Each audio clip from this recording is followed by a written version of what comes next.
Hello, my dear students. My name is Ankit Sharma and I welcome you all to the Prime Skills once again. So ये हमारा lesson 10 है और इस lecture 10 में we would be discussing about pronunciation.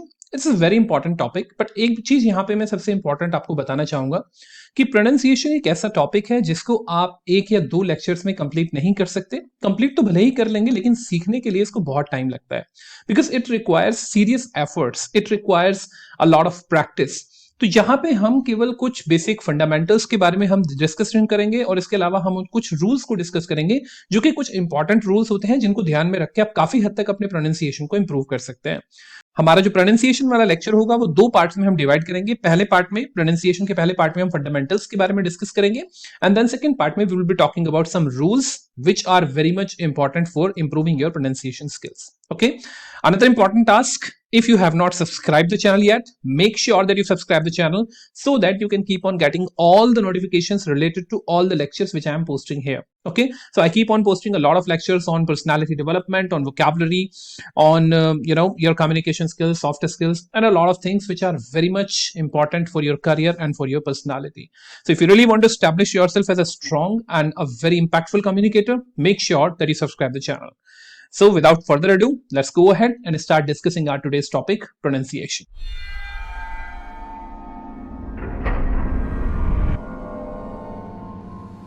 So our today's topic is pronunciation, and this is the part 1. Once again, this is BAS 105205. This is a new syllabus of AKTU first year, and the unit is second, which the name of unit is listening and speaking skills. और इसके हम पहले ही around 9 sessions जो है वो complete कर चुके हैं. तो अगर आप लोगों ने वो पुराने सेशंस नहीं देखे हैं तो मेक श्योर कि आप पुराने सेशंस देखें, जिससे कि आप सारी चीजों को बहुत अच्छे से समझ पाएं. ठीक है, तो चलिए आगे बढ़ते हैं और अपना डिस्कशन स्टार्ट करते हैं about pronunciation. So this is the topic pronunciation. इसके बाद हमारा स्पीकिंग स्टाइल और कंटेंट और सीक्वेंसिंग के ऊपर भी एक सेशन और आएगा. तो मेक श्योर कि आप सारे लेसन्स को ध्यान से देखें और सभी चीजों को बहुत अच्छे से समझने की कोशिश करें. तो चलिए बच्चों आगे चलते हैं. तो सबसे पहले हम डिस्कस करते हैं बच्चों कि प्रोनाउंसिएशन क्या होता है. What is basically the pronunciation. सबसे पहले तो इसका प्रोनाउंसिएशन को सही तरीके से प्रोनाउंस करना सीखिए, बिकॉज ये प्रोनाउंसिएशन नहीं होता, दिस इज प्रोनाउंसिएशन. कुछ लोग इसकी स्पेलिंग में भी मिस्टेक करते हैं, PRONOUNCIATION लिखते हैं, जबकि NOUN नाम की कोई चीज यहाँ पे नहीं होती. तो मेक श्योर कि आप प्रोनाउंसिएशन के स्पेलिंग को सबसे पहले अच्छे से समझ लें कि प्रोनाउंसिएशन क्या होता है, और इसको प्रोनाउंस करने का जो तरीका होता है वो आप समझ लें. अब बात करते हैं कि प्रोनाउंसिएशन होता क्या है और ये क्यों इंपॉर्टेंट होता है. ये सब चीजें हम यहाँ पे आप डिस्कस करेंगे. So pronunciation refers to the way in which we make the sound of words. हमारे जो वर्ड्स होते हैं उनकी साउंड जिस तरीके से हम प्रोड्यूस करते हैं वो बेसिकली हमारा प्रोनाउंसिएशन कहलाता है. To pronounce word, we push air from our lungs up through our throat and vocal cords, through our mouth, past our tongue, and between our teeth and lips. Sometimes air also travels through our nose. तो basically देखा जाए तो हमारी जो sound शुरू होती है वो हमारे लंग्स से शुरू होती है, राइट. लंग्स से शुरू होके वो हमारे थ्रॉट में आती है. थ्रॉट यानी हमारा गला जो होता है थ्रॉट से पास होती है. देन हमारे वोकल कॉर्ड्स जो होते हैं, and then through our mouth, हमारे माउथ से निकल के, then through our tongue and between our teeth, our lips, और इसके अलावा हमारी नोज. तो देखा जाए तो ये सारे जो हमारी सेंसरी है, ये हमारे ऑर्गन्स हैं, उन सभी का बहुत इंपॉर्टेंट योगदान है हमारी प्रोनाउंसिएशन को सही करने में. अगर किसी को कहीं पे भी कोई प्रॉब्लम है, अगर किसी व्यक्ति का कोई आगे वाले 2 दांत टूट जाए तो उसको काफी सारे वर्ड्स प्रोनाउंस करने में बड़ी प्रॉब्लम होगी. इसी तरीके से अगर किसी की टंग में कोई प्रॉब्लम है, उस सिचुएशन में भी उसको प्रोनाउंस करने में बड़ी प्रॉब्लम होगी. तो यहाँ पे ये चीज ध्यान से समझनी जरूरी है कि आपके ये सारे ऑर्गन्स बहुत ही इंपॉर्टेंट कॉन्ट्रीब्यूशन करते हैं, बहुत ही इंपॉर्टेंट रोल प्ले करते हैं आपके प्रोनाउंसिएशन में. ठीक है, to change the sound that we are making, we mainly use the muscles of our mouth, tongue and lips to control the shape of our mouth and flow of air. आप देखेंगे कि जब आप कोई भी वर्ड प्रोनाउंस करते हैं तो आपके माउथ की शेप, अंदर की जो कैविटी होती है उस कैविटी की शेप, आपकी टंग की पोजीशन, आपके टीथ की पोजीशन, आप कितनी एयर बाहर एग्जॉस्ट करते हैं, वो सब चीजें, उन सब चीजों के ऊपर आपका प्रोनाउंसिएशन जो है वो काफी हद तक डिपेंडेंट होता है. और अभी आप आज के सेशन में ही देखेंगे कि किस तरीके से डिफरेंट वर्ड्स को प्रोनाउंस करते टाइम आपकी टंग कहाँ पे टच करती है, कैसे आपकी टीथ की पोजीशन होती है, टंग का टिप पार्ट कहाँ पे टच करता है, टंग का मिडिल पार्ट जो है वो कहाँ पे रेज करता है. ये सारी चीजें बहुत इंपॉर्टेंट होती हैं. तो anatomy of your this voice box is very very important in order to understand, in order to pronounce the word perfectly. Okay, if we cannot control the shape of our mouth and the flow of air correctly, then our pronunciation is clearer and other people understand us more easily. अगर हम अपने mouth की shape को सही तरीके से control कर सकें या फिर जो फ्लो ऑफ एयर है उसको सही तरीके से कंट्रोल कर सकें, तो हमारा प्रोनाउंसिएशन जो होता है वो मैक्सिमम केसेस में बिल्कुल सही होता है। तो हमें केवल अपने माउथ की जो शेप है उसको करेक्ट करने पे ध्यान देना है, और कितनी एयर जो होती है, एयर का जो फ्लो है उसको कहां पे ऑब्स्ट्रक्ट करना है, कहां पे रिलीज करना है, इन सब बातों के ऊपर ध्यान देना है, और हमारा प्रोनाउंसिएशन काफी हद तक इंप्रूव हो जाता है। Speakers of different languages tend to develop different muscles of the mouth for pronunciation। जो डिफरेंट डिफरेंट लैंग्वेज होते हैं उन डिफरेंट लैंग्वेजेस में डिफरेंट डिफरेंट साउंड्स होती हैं। कुछ साउंड्स हिंदी में हैं, इंग्लिश में नहीं है। कुछ साउंड्स उर्दू में हैं, इंग्लिश और हिंदी में नहीं है। सो देयर में भी डिफरेंट साउंड्स, और जो भी व्यक्ति जिस भी लैंग्वेज में पला बड़ा होता है, जो उसकी नेटिव लैंग्वेज होती है, उसके हिसाब से वो अपने वोकल कॉर्ड्स में अपनी मसल्स को डेवलप करता है। तो आप देखेंगे कि जो इटालियन लोग हैं, जब वो इंग्लिश बोलते हैं तो उनका इंग्लिश बिल्कुल नेटिव इंग्लिश स्पीकर्स की तरह नहीं लग सकता। इसी तरीके से जो आपके फ्रेंच लोग हैं, उन लोगों की इंग्लिश बोलने की जो आर्ट होती है वो बिल्कुल डिफरेंट होती है। रीजन बीइंग क्योंकि उनकी मसल्स जो होती हैं वो डिफरेंट तरीके से ऑर्गेनाइज होती हैं। इसी वजह से हमें कभी भी एज एन इंडियन, हालांकि हमारा इंडियन जो एक्सेंट है, हमारी इंडियन लैंग्वेज जो है हमें वर्सेटाइल स्पीकर बनाती है, हम कोई भी लैंग्वेज बहुत आसानी से बोल सकते हैं, बिकॉज हम लोगों ने हिंदी और हमारी जो और भी रीजनल लैंग्वेजेस हैं, they are rich in sound, right. वो बहुत ही अच्छी साउंड वाली लैंग्वेजेस हैं, इस वजह से हम वर्ल्ड की मैक्सिमम लैंग्वेजेस को बोल पाते हैं। बट अगेन, हमें कभी भी नेटिव स्पीकर्स की तरह बोलने की कोशिश नहीं करनी चाहिए, उनके एक्सेंट को कॉपी नहीं करना चाहिए, because every single individual who is like who has been speaking or who had been speaking his native language throughout the years of his life, it is very difficult for him to acclimatize that specific accent which has been used by the native speakers। हम लोगों को बोलने का तरीका copy करना चाहिए कि किस तरीके से हम बोल सकते हैं, rather than एक्सेंट कॉपी करना। हमारा neutral accent it is a perfect accent actually. अगर आप इंग्लिश बोलना चाहते हैं तो न्यूट्रल एक्सेंट में बोलिए, वो हमेशा पूरे वर्ल्ड में रिकॉग्नाइज्ड है, ठीक है। तो प्रोनाउंसिएशन करते टाइम आपको लोगों को कॉपी नहीं करना है, केवल जो हमारी जो माउथ है, उस माउथ की शेप है, और साथ में हमारा जो एयर का फ्लो है उसको कॉपी करना है, उसको हमें इमिटेट करने की कोशिश करनी है। हमारा प्रोनाउंसिएशन अपने आप से सही निकल के आता है। When we speak a foreign language, our muscles may not be well developed for that language and we will find pronunciation more difficult। जब हम कोई नई लैंग्वेज सीखने की कोशिश करते हैं तो हमें प्रोनाउंस करने में थोड़ी सी प्रॉब्लम होती है। जब हम नया प्रोनाउंसिएशन सीखते हैं तो उसमें प्रॉब्लम होती है, रीजन बीइंग क्योंकि हमें अपनी मसल्स को ट्रेन करना पड़ता है, राइट। इसीलिए इतना टाइम लगता है स्पीकिंग को या फिर इंग्लिश में एक्सपर्ट होने में या किसी भी दूसरी लैंग्वेज में एक्सपर्ट होने में, क्योंकि आपने अगर अपनी मसल्स को ट्रेन नहीं किया है तो आप सही तरीके से प्रोनाउंस नहीं कर पाएंगे। By practicing the foreign language pronunciation, our muscles develop and pronunciation improves। जितना ज्यादा आप pronunciation को प्रैक्टिस करेंगे उतनी ज्यादा आपकी मसल्स ट्रेन होंगी और आपका pronunciation जो होगा वो improve होता चला जाएगा। Other important aspect of pronunciations include word stress। pronunciation का मतलब केवल वर्ड को प्रोनाउंस करना नहीं है, वर्ड को प्रोनाउंस करने से ही pronunciation अच्छा नहीं हो जाता, और भी कई सारे एस्पेक्ट होते हैं, जैसे कि word stress, emphasis on the certain syllable in a word, right। अभी आप देखेंगे, अभी हम जब प्रोनाउंसिएशन को थोड़ा सा और आगे पढ़ेंगे, कि आपको अगर प्रोनाउंस सही तरीके से करना है तो आपको ये पता होना चाहिए कि वर्ड के कौन से सिलेबल के ऊपर आपको स्ट्रेस डालना है। अब ये सिलेबल क्या होता है, अभी के लिए इतना समझ लीजिए, जो जितने आपके वर्ड के अंदर जितने भी वाउल्स होते हैं उतने ही सिलेबल्स होते हैं जनरली, राइट। तो आपका वर्ड जनरली 2 3 4 5 सिलेबल से मिलकर बना होता है, ठीक है। अभी हम देखेंगे सिलेबल वाला पार्ट। तो किस सिलेबल पे आपको स्ट्रेस डालनी है, उसी से आपका प्रोनाउंसिएशन सही हो पाता है। Number 2, sentence stress. अब एक वर्ड को सही तरीके से प्रोनाउंस करना चाहते हैं तो किस सिलेबल पे स्ट्रेस डालना है ये पता होना चाहिए, लेकिन अगर पूरे सेंटेंस को सही तरीके से प्रोनाउंस करना चाहते हैं तो कौन से वर्ड पे आपको स्ट्रेस डालना है ये भी आपको बहुत अच्छे से पता होना चाहिए, ठीक है। Emphasis on certain words in a sentence.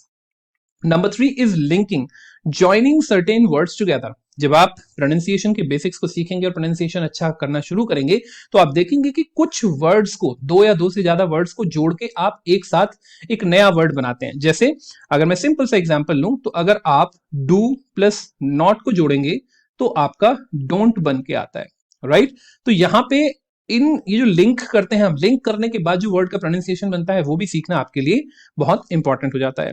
And then number 4 comes intonation. What is intonation? The rise and fall of your voice as we speak, right. तो अब ध्यान से समझिएगा, अगर मैं एक ही सेंटेंस को 2 तरीके से बोलूं, the rise and fall of our voice as we speak, ये एक मोनोटोनस है, यहाँ पे कोई इंटोनेशन नहीं है। लेकिन अगर मैं इस वर्ड को, इस सेंटेंस को थोड़ा सा एनिमेटेड तरीके से बोलूं, the rise and fall of our voice as we speak, तो यहां पे मैंने अप एंड डाउन शो किया, तो ये मैं इंटोनेशन यूज कर रहा हूं। तो इंटोनेशन क्या होता है कि आपके सेंटेंस को समझाने में और अच्छा योगदान देता है और अच्छा कंट्रीब्यूशन करता है, साथ में आपको एक अच्छा स्पीकर बनाता है, एक एक you can say fluent speaker बनाता है, आपकी लैंग्वेज पे आपकी कमांड को दर्शाता है। ठीक है, इंटोनेशन के भी वही व्यक्ति यूज कर सकता है जिसको एक्चुअल में पता हो कि कहां पे स्ट्रेस डालना है, कहां पे राइज करना है, कहां पे डाउन करना है। ये सब चीजें क्लियर होनी बहुत जरूरी है। तो अब हम जरा फंडामेंटल्स के बारे में थोड़ा सा डिस्कशन करते हैं बच्चों, प्रोनाउंसिएशन के फंडामेंटल्स के बारे में। देखिए, आपको जो राइट हैंड साइड पे ये चार्ट दिखाई दे रहा है, ये चार्ट बेसिकली फोनेमिक चार्ट कहलाता है। आईपीए यानी इंटरनेशनल फोनेटिक एसोसिएशन ने ये एक चार्ट डेवलप किया है। इस चार्ट में जितनी भी साउंड्स हो सकती हैं वो सारी की सारी साउंड्स अवेलेबल होती हैं। एक बात समझ लीजिए कि जो लेटर्स होते हैं, अल्फाबेट में जो लेटर्स होते हैं वो साउंड को रिप्रेजेंट तो करते हैं, लेकिन वो सारी साउंड को रिप्रेजेंट नहीं करते। इसका एग्जांपल आपको कैसे पता लगेगा?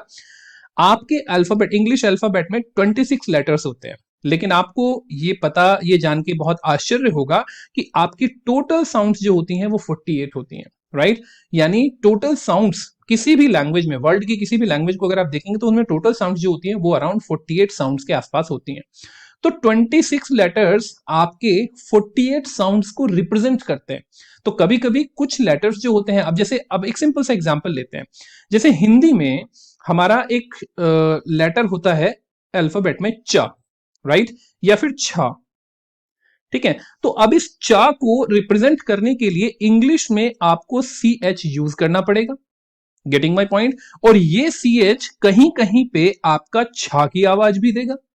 तो इस तरीके से आपके अल्फाबेट के जो लेटर्स होते हैं वो लेटर्स कभी कभी तो सिंगल लेटर भी दो तरह के होते हैं, वाउल एंड कॉन्सोनेंट।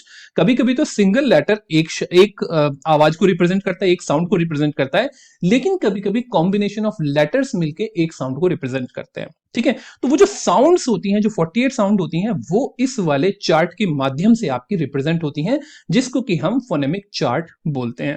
ये इंटरनेशनल फोनेटिक ऑर्गेनाइजेशन के द्वारा, इंटरनेशनल फोनेटिक एसोसिएशन के द्वारा डेवलप किया गया है, और ये वर्ल्ड की हर लैंग्वेज के साउंड को रिप्रेजेंट करता है। ठीक है, इसके अंदर वर्ड की हर साउंड आपको मिलेगी, मतलब जो भी कोई साउंड हो सकती है किसी लेटर के द्वारा अगर वो रिप्रेजेंट की जा सकती है या किसी भी तरीके से रिप्रेजेंट की जा सकती है।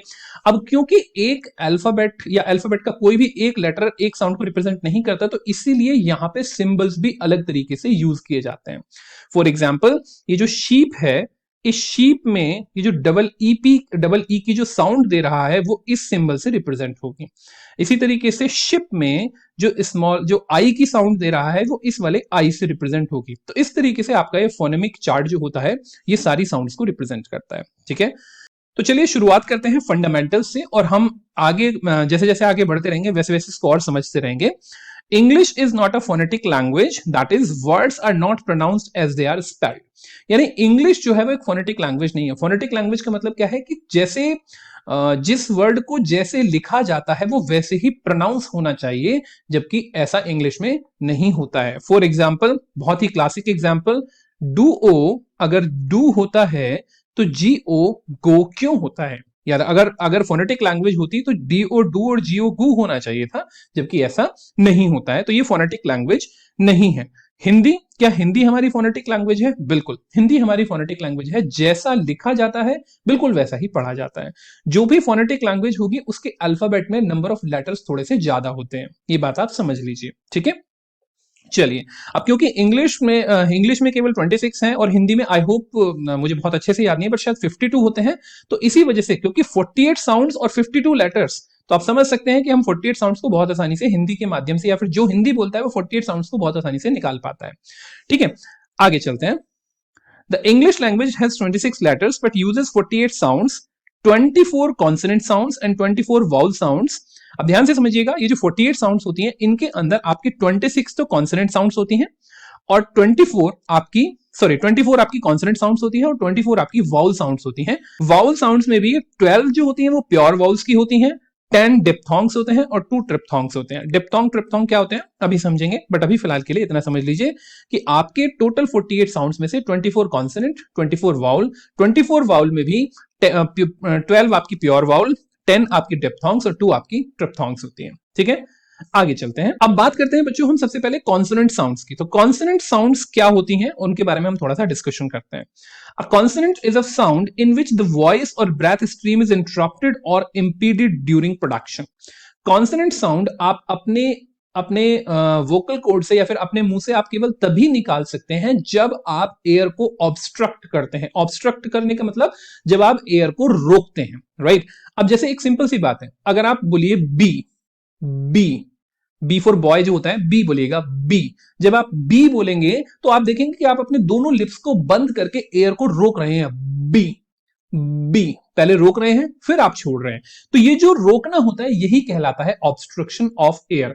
कोई भी कॉन्सोनेंट की साउंड आप बिना एयर को ऑब्स्ट्रक्ट करे नहीं बोल सकते। अब ध्यान से समझिएगा, ऑब्स्ट्रक्ट एयर को केवल लिप से नहीं किया जाता, कभी कभी टीथ से भी किया जाता है और कभी कभी आपका और भी मतलब अपनी अपनी टंग से भी किया जाता है। There are multiple ways of obstructing the air. तो जब आप एयर को ऑब्स्ट्रक्ट करते हैं या फिर एयर के पाथ को रोकने की कोशिश करते हैं तभी आपके कॉन्सोनेंट की साउंड निकल सकती है। ठीक है, consonant can be either voiced or voiceless. If the vocal folds vibrate during production, the consonant is voiced, and if they do not vibrate, the consonant is voiceless. अब consonant की sound निकालते हुए vocal cord, यानी अगर आप अपने यहां पे हाथ लगाएंगे, ये जो आपका क्या कहते हैं एडम्स एप्पल है, इस एडम्स एप्पल पे अगर आप हाथ रखेंगे तो अगर आप वॉइस्ड कॉन्सोनेंट को बोल रहे हैं तो यहां पे आपको वाइब्रेशन महसूस होगा, लेकिन अगर आप वॉइसलेस कॉन्सोनेंट को बोल रहे हैं तो यहां पे आपको वाइब्रेशन महसूस नहीं होगा। फॉर एग्जाम्पल आप बोल के देखिए बी, बी। जब आप बी बोलेंगे तो आपके यहां पे वाइब्रेशन महसूस होगा, लेकिन अगर आप बोलेंगे के तो के बोलते टाइम आपको इतना वाइब्रेशन महसूस नहीं होगा। बी, के, बी, के, डी, डी बोलते टाइम आपको वाइब्रेशन महसूस हो रहा है। तो जो बोलते टाइम आपको यहां पे वाइब्रेशन महसूस हो तो वो कहलाते हैं हमारे वॉइस्ड कॉन्सोनेंट, और जिनको बोलते टाइम यहाँ पे प्रोनाउंसिएशन में जहां पे सॉरी यहाँ पे वाइब्रेशन महसूस नहीं होता उनको हम बोलते हैं वॉइसलेस कॉन्सोनेंट्स। ठीक है, तो वॉइस्ड और वॉइसलेस कॉन्सोनेंट में आई होप आपको डिफरेंस क्लियर है। अब ये डायग्राम हमारे लिए बड़ा इंपॉर्टेंट है क्योंकि यहाँ पे आपको आपका जो पूरा लाइक वोकल बॉक्स है जिसके माध्यम से आप अपनी साउंड प्रोड्यूस करते हैं वो यहाँ पे दिया हुआ है। ठीक है, तो आप अगर ध्यान से देखें तो इसके कौन कौन से पार्ट हैं। एक तो हमारा पार्ट है नेसल कैविटी। नेसल कैविटी मतलब जो नोज वाली कैविटी होती है, this one is the nasal cavity. मैं यहाँ पे थोड़ा सा दूसरा कलर ले लेता हूं, राइट। तो ये जो है ये हमारी नेसल कैविटी है। ठीक है, इसके अलावा हमारा है हार्ड पैलेट। हार्ड पैलेट किसको बोलते हैं? आपकी जो टंग है, टंग दो पैलेट्स की, दो मतलब एक तो अपर लेयर होती है या फिर बेसिकली अपर एंड होता है। जो अपर एंड होता है उसी को हम पैलेट बोलते हैं, राइट। अपर एंड जो होता है जहां पे टंग जो होती है ऊपर जाके टच करती है उसी को हम पैलेट बोलते हैं। उसके बाद हमारा एल्वियोलर रिज। एल्वियोलर रिज क्या होती है? टीथ के जस्ट पहले, आपके अपर पैलेट पे टीथ से जस्ट पहले एक उभरा हुआ सा पार्ट होता है, उसको हम बेसिकली एल्वियोलर रिज बोलते हैं। लिप्स आपको पता है, टीथ आपको पता है। Then comes oesophagus. Oesophagus basically जहां पे आपका एडम्स एप्पल होता है। And then trachea. ट्रैकिया जो बेसिकली होती है आपकी यही जो नली होती है सांस लेने वाली। Then comes your soft palate. आपका जो अपर पैलेट होता है उसके सबसे पीछे वाला, सबसे बैक वाला जो पार्ट होता है, अगर आप अपनी टंग को बिल्कुल बैक में अपर पैलेट पे लगाएंगे तो आपको बड़ा सॉफ्ट सा एक रीजन दिखाई देगा, उसको हम सॉफ्ट पैलेट या वेलम बोलते हैं। Then comes your uvula. Uvula is basically आपकी जो जीभ है, सॉरी जो आप देखेंगे कि जब आप गला खोलते हैं या फिर मुंह खोलते हैं तो पीछे की तरफ यहाँ पे एक कुछ आपको एक पार्ट है जो हैंगिंग दिखाई देगा, राइट। एक घंटी सी दिखाई देती है, राइट, वो हमारा यूव्यूला कहलाता है। And then comes your tongue, आपको पता है। एंड वोकल कॉर्ड्स आपकी यहीं पे होती हैं। ये सब आपके इंटरनल पार्ट्स होते हैं जिनको मिला के हम बेसिकली लैरिंग्स बोलते हैं। तो खैर, अब ये सब चीजें आपके पार्ट में आ गई। अब यहाँ पे हम थोड़ा समझने की कोशिश करते हैं कि हमारे कौन कौन से पार्ट होते हैं और कौन कौन से पार्ट हमारे इंपॉर्टेंट होते हैं। तो all consonants, let me change the highlighter, all consonants are formed by using 2 of 7 articulators. 7 articulators कौन कौन से हैं? कौन कौन से हमारे 7 आर्टिकुलेटर्स होते हैं उनको जरा ध्यान से समझिए। द लिप्स, पहला आर्टिकुलेटर है हमारा लिप्स, जिसके माध्यम से हम बोलते हैं। द टिप ऑफ द टंग, हमारी टंग का सबसे फ्रंटल पार्ट, जो सबसे पतला वाला आगे वाला पार्ट होता है, that is the tip of the tongue. The middle of the tongue, tongue के मिडिल वाला part. The back of the tongue, tongue के सबसे पीछे वाला part. The alveolar ridge, alveolar ridge मैंने आपको बताया था, आपके अपर टीथ के पीछे वाला जो पोर्शन होता है जो थोड़ा उभरा होता है वो हमारा बेसिकली क्या कहलाता है? Alveolar ridge. The hard palate यानी एल्वियोलर रिज के पीछे वाला पार्ट, यानी सबसे बीच वाला जो अपर पैलेट होता है, and the soft palate, upper palate के सबसे पीछे वाला भाग जो होता है वो आपका सॉफ्ट पैलेट कहलाता है। हमारी जो टंग होती है वो बेसिकली इनमें से किसी ना किसी पार्ट को टच करके ही हमारी कॉन्सोनेंट की साउंड निकालती है, ईदर टचिंग और इन प्रॉक्सिमिटी टू ईच अदर। कभी कभी टच करती है और कभी कभी उसकी प्रॉक्सिमिटी में रह के उसके पैरेलल, तब हमारी आवाज निकल के आती है। तो ये हमारे 7 आर्टिकुलेटर्स कहलाते हैं, the lips, the tip of the tongue, the middle of the tongue, back of the tongue, the alveolar ridge, the hard palate and the soft palette. ठीक है, यहां से हमारी कॉन्सोनेंट साउंड निकल सकती है। ये जो डायग्राम है, इस डायग्राम पे हम वापस आएंगे क्योंकि अभी इस डायग्राम को हमें समझने की जरूरत नहीं है। बायलेबियल या ये जो आपका लेबियोडेंटल होते हैं क्या होते हैं, इनको अभी हम थोड़ी देर में समझेंगे। तो अभी हम इस डायग्राम को थोड़ा सा स्किप करते हैं। नाउ अब यहाँ पे हमारी 6 तरह की कॉन्सोनेंट साउंड्स होती है। कॉन्सोनेंट जो होते हैं हमारे, अब मैंने आपको बताया कि कॉन्सोनेंट साउंड्स आप अपने 7 आर्टिकुलेटर से निकाल सकते हैं। तो कॉन्सोनेंट की साउंड्स बेस्ड अपॉन दो 7 आर्टिकुलेटर्स की कहां से वो साउंड डेवलप की जा रही है, कहां से वो साउंड निकाली जा रही है, उसके बेसिस पे आपकी जो कॉन्सोनेंट साउंड्स होती हैं वो अराउंड 6 टाइप की होती हैं। Number 1 stop plosives, number 2 nasals, lateral, fricatives, glides and affricates. ठीक है, एक एक करके इन साउंड्स को समझने की कोशिश करते हैं हम, ये कौन कौन सी साउंड्स होती हैं। सबसे पहले हम बात करते हैं बच्चों स्टॉप प्लॉसिव्स की। स्टॉप प्लॉसिव्स क्या होते हैं? The breath stream is stopped, then exploded to produce stop plosives.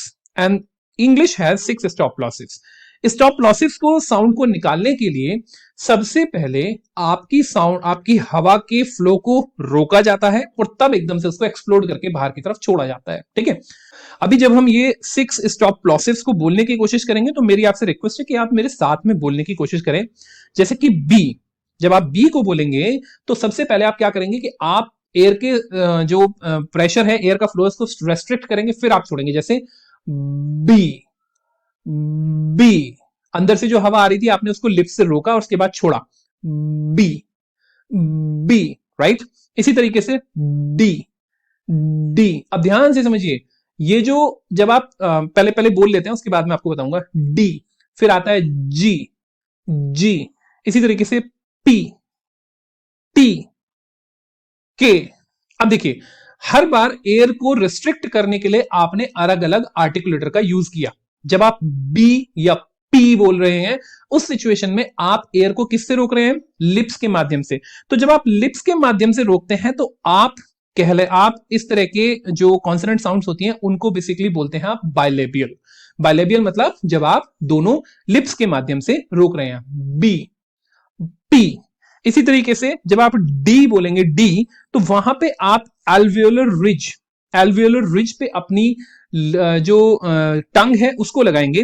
Using the gum ridge behind the upper teeth, the tip of the tongue pops off an alveolar ridge. यानी आपकी जो tip of the टंग है वो alveolar ridge को touch करके वहां पे air को रोकती है। जैसे डी, डी, आपकी tip of the tongue alveolar ridge को टच कर रही है, डी। इसी तरीके से टी, डी, टी। ठीक है, तो ऐसे जो आपके कॉन्सोनेंट्स होते हैं उनको हम बोलते हैं एल्वियोलर कॉन्स्टेंट, राइट, कॉन्सोनेंट।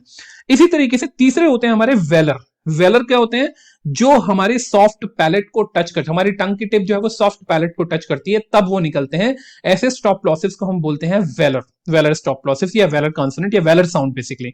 तो अब अगर आप बोलेंगे जी, जी, तो आपकी टंग जो है वो बेसिकली आपके सॉफ्ट पैलेट को टच करने की कोशिश करती है, के, खे, जी, जी, राइट। तो इस तरीके से जो हमारे, जब हम सॉफ्ट पैलेट को टच करके साउंड निकालते हैं तो उन साउंड्स को वेलर बोला जाता है। तो 3 साउंड्स आपकी समझ में आ गई, bilabial, alveolar and velar. Bilabial मतलब जब दोनों दोनों लिप्स के माध्यम से एयर का फ्लो रिस्ट्रिक्ट करते हैं।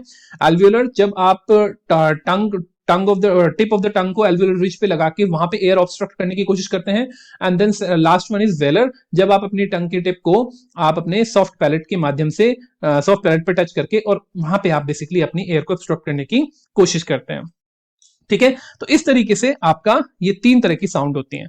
तो स्टॉप प्लॉसिव कौन कौन से हो गए आपके? B, P, D, T, G and K. ये आपके स्टॉप प्लॉसिव्स कहलाते हैं, जहां पे एयर को रोक के आप उसको एक्सप्लोड करते हैं। अब अगर आप ध्यान से देखें तो आप ये जो आपके एग्जांपल वर्ड्स दे रखे हैं, base, suburban, cab, dense, redeem, need, go, regret, flag. इसी तरीके से pay, repeat, stop, time, intense, past, keep, decrease, desk. ठीक है, तो इस तरीके से आप स्टॉप लॉसेस को बोल सकते हैं। दूसरी तरह की कॉन्सोनेंट साउंड्स होती हैं आपकी नेसल्स, जैसे कि नाम से क्लियर है, यहां पे नोज का यूज होता है, राइट। नेसल्स में नोज का यूज होता है। तीन तरह की नेसल साउंड्स होती हैं हमारे, तीन बेसिकली नेसल कॉन्सोनेंट होते हैं, एम, एन एंड एन। जी की जो साउंड देता है अंग, हिंदी में अगर आप ध्यान दें तो आपका अंग वाला जो, या अंग की बिंदी जो होती है, वही बेसिकली ये वाली साउंड होती है। हिंदी में हमारी ये साउंड हमें मिलती है, लेकिन इंग्लिश में साउंड नहीं होती। तो इंग्लिश में साउंड को हम एनजी से रिप्रेजेंट करते हैं, जैसे किंगडम, सॉरी, जैसे किंगडम, थैंक, राइट। तो यहां पे अंग की जो साउंड आती है, और एम और एन, ठीक है। एम, एन और अंग की जो साउंड होती है, इनको बेसिकली हम, इन कॉन्सोनेंट साउंड्स को हम क्या बोलते हैं, नेसल साउंड्स। अब देखिए एम जो है, अगर मैं आपसे पूछूं एम कैसा है, बाइलेबियल है या फिर आपका अल्वियोलर है या फिर वेलर है, तो ध्यान से सुनिए, एम, एम में दोनों लिप्स आपके टच हो रहे हैं, तो इसलिए एम जो है वो आपकी बाइलेबियल साउंड है, राइट। इसी तरीके से N, tip of the tongue alveolar ridge को टच कर रहा है। अंग, अंग में देखेंगे आपका आपका जो टंग का पिछले वाला पार्ट है, वो आपके सॉफ्ट पैलेट को टच करने की कोशिश कर रहा है, ठीक है। तो ये आपके बाइलेबियल, अल्वियोलर एंड वेलर, ठीक है। नेसल साउंड्स कौन कौन सी होती हैं, एम, एन और अंग, ठीक है। नंबर 3 हमारी कहलाती है consonant sound. Number 3 consonant sound हमारी कहलाती हैं लिटरल साउंड्स। लिटरल साउंड्स क्या होते हैं, the literal is produced literally over the slides of the tongue. Over the slides of the टंग मतलब आपकी जो टंग है, पहले पूरा पढ़ लेते हैं, the tip of the tongue remains in contact with the alveolar ridge and the sound is always voiced. English has only one literal.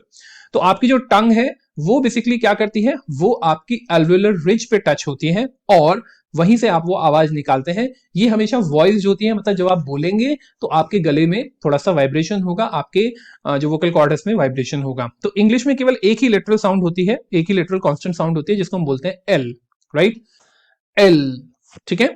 तो जैसे कि लास्ट, बिलिंग, फाइनल। और क्योंकि आपको पता ही है कि टंग, आपकी टंग, टिप ऑफ द टंग आपकी अल्वियोलर रिज को टच कर रही है, तो ऑब्वियसली बात है साउंड कैसी होगी, अल्वियोलर साउंड होगी, ठीक है। नेक्स्ट आगे चलते हैं।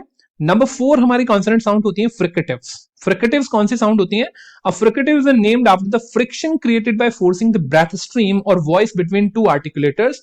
English has 9 fricatives. यानी जब दो आर्टिकुलेटर के बीच में फ्रिक्शन क्रिएट होता है, ठीक है, जब दो आर्टिकुलेटर के बीच में फ्रिक्शन क्रिएट होता है, तब आप इस तरह की साउंड निकाल पाते हैं। फ्रिक्शन कैसे क्रिएट होता है, अब जरा वी को बोल के देखिए, वी, वी। आप देखेंगे कि आपके दांत और आपका लोअर लिप, अपर टीथ और लोअर लिप टच हो रहे हैं, वी, तो दोनों के बीच में एक फ्रिक्शन क्रिएट हो रहा है, राइट। इसी तरीके से बोलिए एफ, एफ, आप देखेंगे अपर टीथ और लोअर लिप टच हो रहा है, ठीक है। तो जब हम फ्रिक्शन के माध्यम से साउंड निकालते हैं तो हम उनको बोलते हैं फ्रिकेटिव्स, राइट। कौन कौन सी 9 साउंड होती हैं, V, victory, invite, save, right. ये वाला, ये टीएच, टीएच हिंदी में तो हमारी इसके लिए साउंड होती है द, राइट, लेकिन इंग्लिश में इसके लिए कोई साउंड नहीं होती, तो हम ये टीएच यूज करते हैं। अब देखिए टीएच दो साउंड दे सकता है, एक तो था और एक द। तो जो था वाली साउंड है वो थीटा से रिप्रेजेंट होती है, जो द वाली साउंड है वो इस वाले सिंबल से रिप्रेजेंट होती है, ठीक है। तो था जो होती है वो बेसिकली वॉइसलेस होती है, वॉइसलेस फ्रिकेटिव, लेकिन जो द है वो वॉइस फ्रिकेटिव है। वॉइस और वॉइसलेस मैं अभी आपको बता चुका हूं। इसी तरीके से ज, ये वाला ज जिसके नीचे एक बिंदी लगी होती है, राइट, ये वाला ज। तो ये जो होता है जू, रिज्यूमे, रिज्यूमे, प्लीज, ठीक है। इसी तरीके से ज, ये वाली साउंड हमारे हिंदी में भी जनरली आपको देखने के लिए नहीं मिलेगी, जॉनरा, प्लेजर, बीज, ठीक है। अब वॉइसलेस में आ जाते हैं, फ, फ्री, अफर्म, ऑफ, थ, स, सी, रिसीव, मिस, श।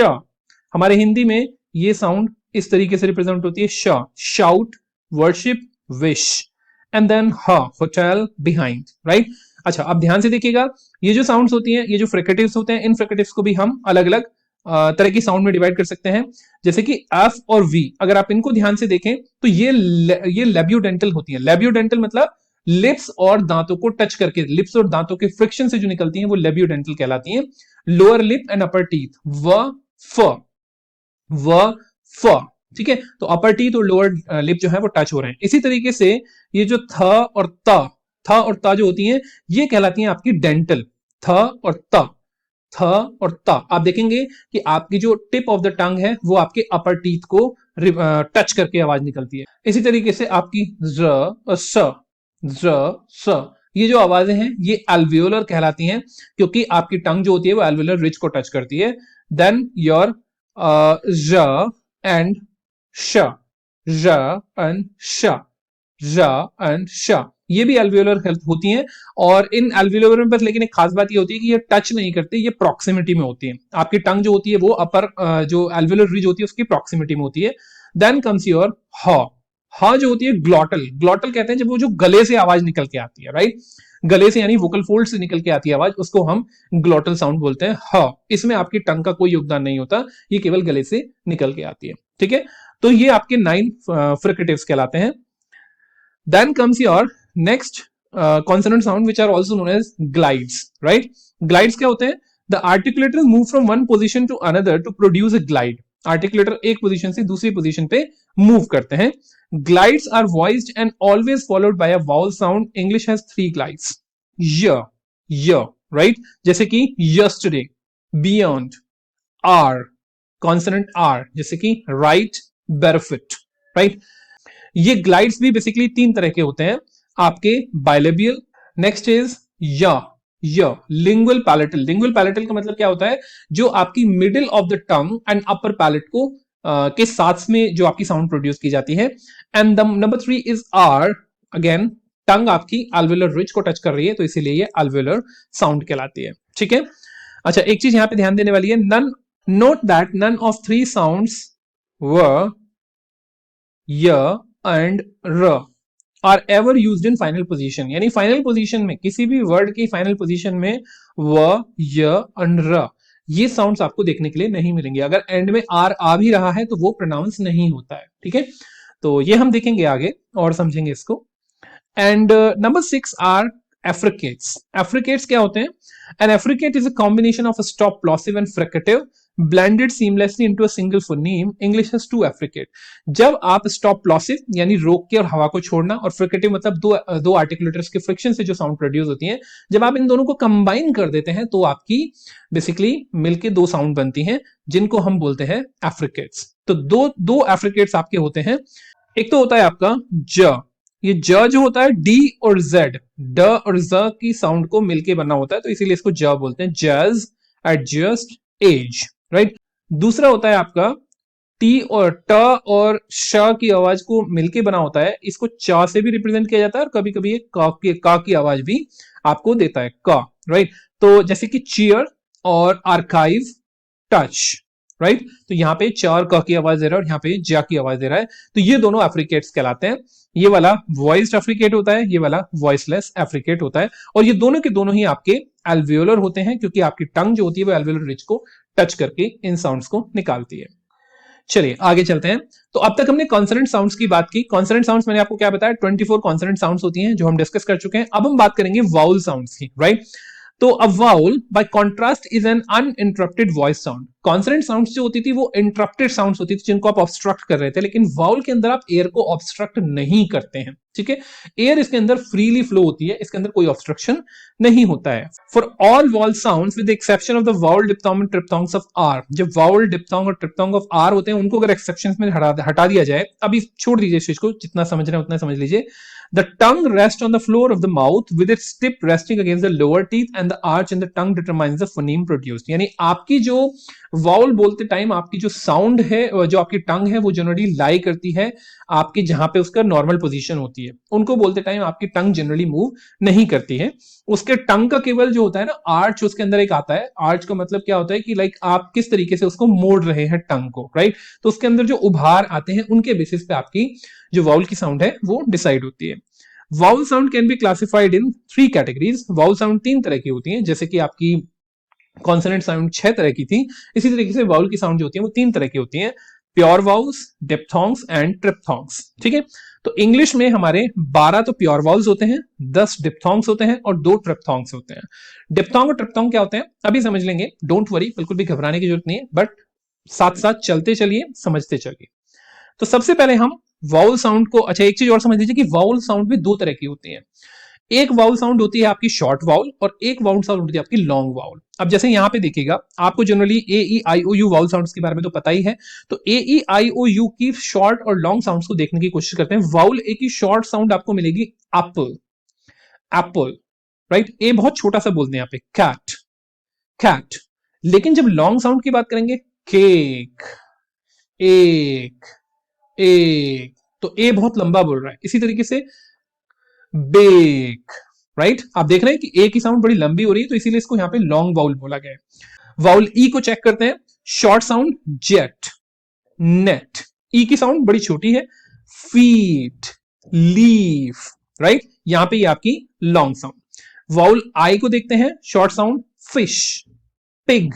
आई की साउंड बहुत छोटी है, लॉन्ग साउंड में देखिएगा काइट, आइसक्रीम। वाउल ओ देखिए, short sound clock, dog. Long sound rope, boat, ठीक है। वाउल यू को देखिएगा, short sound sun, jump. Long sound cute, unicorn, right. तो आपने देखा कि वाउल साउंड जिस तरीके से हमारी कॉन्सोनेंट साउंड जो थी वो बेसिकली वो हमारी बाइलेबियल, डेंटोलेबियल इस तरीके से थी, इस तरीके से हमारी वाउल साउंड जो होती है वो दो ही तरह की साउंड होती है। कौन कौन सी? Short vowel and long vowel, ठीक है।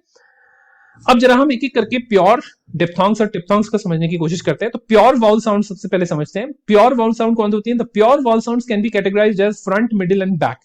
प्योर वाउल साउंड जो होती हैं उनको बैक, फ्रंट, मिडिल और बैक में हम कैटेगराइज कर सकते हैं। Named for the arch in the tongue, की जो आपकी टंग होती है उसमें उभार किस जगह पे आता है। जब आपकी टंग में फ्रंट साइड में उभार आता है या फिर फ्रंट साइड में आपका थोड़ा सा आर्च आता है तो वहां पे आपको फ्रंट प्योर वाउल कहा जाएगा। मिडिल में आता है तो मिडिल प्योर वाउल कहा जाएगा, और अगर बैक में आता है तो आपका बैक प्योर वाउल कहलाएगा। A front vowel, the front of the tongue is arched. For the middle vowel, the middle of the tongue is arched. And for the back vowel, the back of the tongue is arched, with the exception of the vowel A, for which the back of the tongue is flat. Right? तो जैसा कि मैंने आपको बताया कि आपके generally टंग जहां पे आर्च लेगी वहीं पे आप बेसिकली उसके बेसिस पे आप अपने वाउल को रिप्रेजेंट करेंगे। चलिए तो शुरुआत करते हैं प्योर वाउल साउंड से। और प्योर वाउल साउंड में सबसे पहले हम देखते हैं फ्रंट वाउल्स को, ठीक है। तो फ्रंट वाउल में आपको यहाँ पे कुछ साउंड्स दिखाई देंगे। जैसे कि पहले आप पहली वाली साउंड देखिएगा, तो ये आपकी जो साउंड है ये आपकी लॉन्ग आई वाली साउंड है, जैसे कि बी, ठीक है। और अगर आप इसको हिंदी में लिखना चाहें, आप देखेंगे तो ये आपकी बड़ी ई वाली जो होता है वो वाली साउंड आपको दिखाई देगी, बी। हीट, सी, रिसीव, की, चीफ, हैप्पी, राइट। तो ये सारी जितनी भी साउंड्स आपको देखने के लिए मिल रही हैं ये आपकी ये फ्रंट वाउल वाली साउंड है। फ्रंट क्यों? क्योंकि यहाँ पे आपका जो टंग है उस टंग का फ्रंट वाला पार्ट आर्च होने की कोशिश कर रहा है। इसी तरीके से जब आप स्मॉल ई वाली साउंड देखेंगे तो यहाँ पे ये छोटी ई वाली साउंड आपको देखने के लिए मिलेगी, जैसे कि it, right, hit, miss, since, myth. इसी तरीके से जब आप इस वाली साउंड को देखेंगे तो ये वाली साउंड आपकी बेसिकली ए और ए वाली जो साउंड होती हैं उन साउंड्स को रिप्रेजेंट करता है, जैसे कि जेट, मेस, ड्रेड, हेड। तो जनरली आप देखेंगे कि जनरली इससे आपकी ये वाली साउंड रिप्रेजेंट हो रही है, jet, right, mess, dread, head. इसी तरीके से आपके जो नेक्स्ट वाला फ्रंट वाउल है वो है आपका अ वाली sound, right, ask, man, thank, jazz, right. तो ये आ वाली जो साउंड होती है, ए और ई की साउंड मिक्स होकर आती है, तो ये आपकी फ्रंट वाउल के केस में आता है। आपके आते हैं मिडिल वाउल। मिडिल वाउल मतलब जहां पे आपकी जो टंग है वो मिडिल से आपकी आर्क होने की कोशिश करती है, आर्च होने की कोशिश करती है। जैसे कि यहां पे जो आपकी साउंड आ रही है ये वाली, ये साउंड जो आपको दिखाई देंगी, ये सिंबल है उसका ईर, इर, इर और अर, ठीक है, ये वाली साउंड, राइट। रिहर्सल, तो यहां पे ये वाली जो साउंड है rehearsal, person, stir, worst, purpose, right. ये सारी जो यहां पे ये जो साउंड है ईर, इर, इर और अर, ये वाली साउंड्स आपकी इससे रिप्रेजेंट होती हैं। इसी तरीके से अर और, ठीक है, unstressed syllabus, singer, mother, actor, comfort, right, ये साउंड्स आपकी इससे रिप्रेजेंट होती हैं। देन श्वा, ये बड़ी इंपॉर्टेंट साउंड होती है आपकी श्वा साउंड, वाउल रिडक्शन बोलते हैं इसको, ये किसी भी वाउल को छोटा कर देता है, राइट। जैसे कि द, लास्ट में जो अ की आवाज आ रही है, हल्की सी अ की आवाज, वो श्वा है। affront, introduction, deduction, dependent, dependent, dependent, right ये आपकी श्वा की साउंड होती है। इसी तरीके से ओ और यू की साउंड जो देता है वो आपका ये वाला सिंबल देता है अदर, लव, कप, जज, मस्ट, ठीक है, ये आपके मिडिल वाउल्स कहलाते हैं। इसी तरीके से आते हैं आपके बैक वाउल्स। बैक वाउल्स कौन कौन से होते हैं आपका, जिनमें यू यानी जिसमें ये वाली साउंड आती है, यू, ओ, ओय, ओ, उ, ए, ठीक है, जैसे कि stew, who, shoe, food, flu, blue, right. And then आपके ये वाली ये छोटे ओ जो होता है ओ की साउंड को थोड़ा सा छोटा करने के लिए होता है, जैसे कि woman, good, book, should, push. ओ पूरा नहीं बोलते यहाँ पे, ओ को आधा बोलते हैं, इसीलिए ओ आधे की तरह बनता है, ओ, ओ, उ, ओ, यो, right. And then comes your I वाली साउंड, औ, आ, ऑड, ऑफ। ये वाली जितनी भी साउंड्स होती हैं ये आपकी इस वाले सिंबल से रिप्रेजेंट होती हैं, जैसे कि आपका ऑल, ऑगस्ट, ला, ब्रॉड, थॉट, थॉट, ठीक है। इसी तरीके से आपकी ए और ओ की साउंड जो देता है वो आपका ये वाला सिंबल देता है, father, doctor, stop, body, right. Then comes your diphthong sound. Diphthong sound basically क्या होती है, जब आपके दो या दो से ज्यादा वाउल मिलके, दो वाउल मिलके एक साउंड देते हैं तो वो डिप्थोंग साउंड कहलाती है। जैसे पहली साउंड आपकी होती है आई ए, जैसे कि डेट, ग्रेन, डे, फ्राइट, वे, दे। यहाँ पे ए की जो साउंड आ रही है ए और आई को मिला के, इसी तरीके से ये ए और आई को साउंड जो होती है आई और वाई की साउंड देता है, जैसे कि टाइम, माइट, फ्राइट, आई, साई, फ्लाई, राइट। ये वाली साउंड ये आपकी डिप्थोंग होता है। तीसरा डिप्थोंग आपकी ओ आई और ओ वाई की साउंड को मिला के बनता है, जैसे कि boil, oil, joy, boy, annoy. चौथा आपका ओए, ओ ए और ओ डब्ल्यू को मिला के बनता है, जैसे कि गो, होम, फोन, अगो, लोड, नो। अब आप देखेंगे, अब आपको समझ में आ जाएगा कि डू जब जीओ गो होता है तो डीओ डू, सॉरी, जब जियो गो होता है तो डीओ डो क्यों नहीं होता, क्योंकि डी के बाद जो ओ की साउंड आती है वो ओ वाली साउंड नहीं होती, वो ओ यू वाली साउंड होती है, इस वजह से, ठीक है। इसी तरीके से नेक्स्ट आपका ओ यू और ओ डब्ल्यू वाली साउंड जो होती है, about, out, how, now, downtown, ये सारी आपकी डिप्थोंग्स कहलाते हैं। अच्छा, डिप्थोंग ऑफ आर भी होते हैं। डिप्थोंग ऑफ आर मतलब जहां पे आपका जनरली एंड में आर आता है जिसको आप नहीं बोलते हैं, ठीक है, तो वो आपके डिप्थोंग्स ऑफ आर कहलाते हैं, जैसे कि ईयर, ईर और ear, clear, fair, stair, chair, mayor, right. यहां पे आर की साउंड आपको बिल्कुल भी सुनाई नहीं देगी क्योंकि वो आप वाउल में कन्वर्ट कर देते हैं। इसी तरीके से एयर और आर वाली जो साउंड होती है, hair, fair, stairs, dare, aware, ठीक है। यहां पे ई आर वाली साउंड थी ऊपर वाले में, यहां पे ई आर वाली साउंड थी जनरली, यहां पे ए आर वाली साउंड है, ठीक है, ए आर या ए आई आर वाली साउंड। इसी तरीके से आपका और ऊर वाली, poor, tour, yours, cure, sure, right, ये सारी साउंड। इसी तरीके से और our, door, floor, or, more, four, pour. And then A R वाली sound, dark, star, far, car, park, stark, ठीक है। तो ये आपके डिप्थोंग्स ऑफ आर कहलाते हैं। एंड देन लास्ट में आपके इसमें जो आपके दो ट्रिप्थोंग्स होते हैं, ट्रिप्थोंग्स मतलब जिसमें तीन साउंड एक साथ मिलते हैं, जैसे ईर और यर, जैसे कि फायर, आयर, आयर, आयर, फायर, राइट, तीन साउंड्स मिल रही हैं। रिटायर, आयर, टायर्ड, टायर, बायर, फ्लायर। इसी तरीके से R and hour, hour, hour, square, power, tower, hour, hour, right. तीन साउंड्स यहां पे मिल रही है, ये कहलाता है आपका ट्रिप्थोंग, राइट। तो कॉन्सोनेंट और वाउल की साउंड्स आपने आज देखी। कॉन्सोनेंट क्या होता है, वाउल क्या होता है, कॉन्सोनेंट में कितनी साउंड्स होती हैं, वाउल में कितनी साउंड्स होती हैं, किस तरीके से उनको प्रोनाउंस किया जाता है, so that is all for today. I hope आपको समझ में आया होगा। मैं ये एक्सपेक्ट तो नहीं करता कि आपको पूरी तरीके से समझ में आएगा, क्योंकि ये थोड़ा सा डिफिकल्ट कॉन्सेप्ट होता है, नो डाउट। ये आपके सिलेबस में बहुत ही वेग तरीके से केवल प्रोनाउंसिएशन एक वर्ड लिखा है, जिसका कुछ भी नहीं पता है कि कितना सिलेबस आएगा इसमें। प्रोनाउंसिएशन अपने आप में एक पूरा सब्जेक्ट है, राइट। केवल एक वर्ड लिखने से जो सिलेबस बनाने वाले व्यक्ति हैं उनको इतना सोचना चाहिए कि वो कम से कम इसके बारे में कुछ डिटेल जरूर दें कि प्रोनाउंसिएशन क्या होता है, और उसके बारे में भी like they have given only 1 hour. Now just try to understand. This syllabus is incredibly rubbish, right?